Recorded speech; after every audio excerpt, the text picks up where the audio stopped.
Hey everyone, I want to share something that changed my life, how I went from struggling with English to actually using it confidently in my daily routine. If you've ever felt nervous about speaking in English, trust me, I've been there. I work in an office where English is the primary language. Meetings, emails, small talk, it's all in English.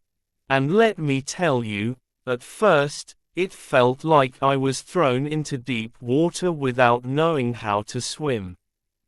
I still remember my first day. I walked in, feeling confident, until my manager came up to me and said, "Hey, can you give me a quick rundown of the client's report?" My brain froze. I knew what rundown meant, but forming a sentence, that was another story. I panicked and blurted out, "Yes, I see report, checking and send you later." Yeah, not my best moment. He nodded and walked away, but I could tell, he wasn't impressed. That was my wake-up call. I had to get better. Reading and writing, no problem. But speaking, that was tough. My colleague Priya was so fluent, she cracked jokes, handled calls effortlessly, and just sounded natural. Meanwhile, I was rehearsing, "Good morning," in my head before even saying it. That day, I decided, no more hiding. I was going to improve my English, one awkward conversation at a time. I started paying attention to how people spoke around me. Not just what they said, but how they said it. One day, I overheard a conversation where one colleague said, "I'll ping you later," and the other responded, "Cool, just give me a heads up before you send it over." Ping. I had never heard that before. I looked it up and realized it meant message. The next day, I forced myself to use it. "Hey, I'll ping you when I'm done with the report." It felt weird, but no one blinked. I had just unlocked a new phrase. In the office, I tried to sound professional. Instead of, "I'll do it soon," I started saying, "I'll wrap it up shortly."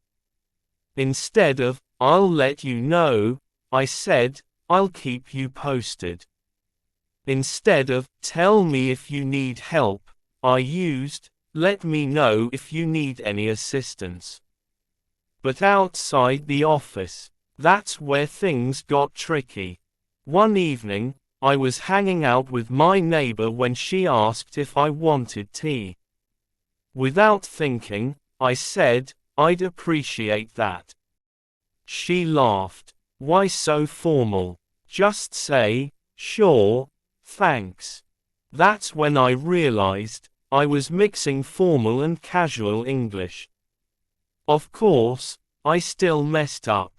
Once, I meant to say, "I'll wrap up the meeting notes," but instead, I said, "I'll wrap the meeting." My colleague laughed. "Wrap it, like a gift." I turned red, but I laughed too. And guess what? I never forgot the right phrase after that. Now, I'm much more comfortable switching between formal and casual English.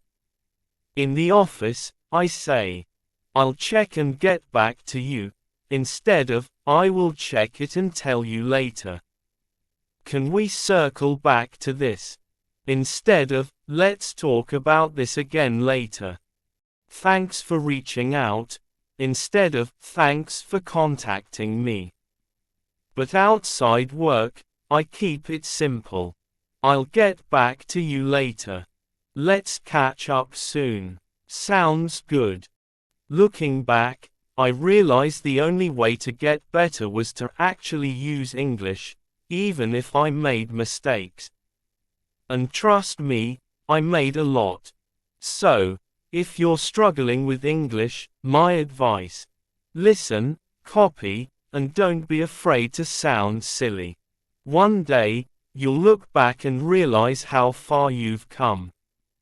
And this is just the beginning. I have many more stories to share, so make sure to subscribe.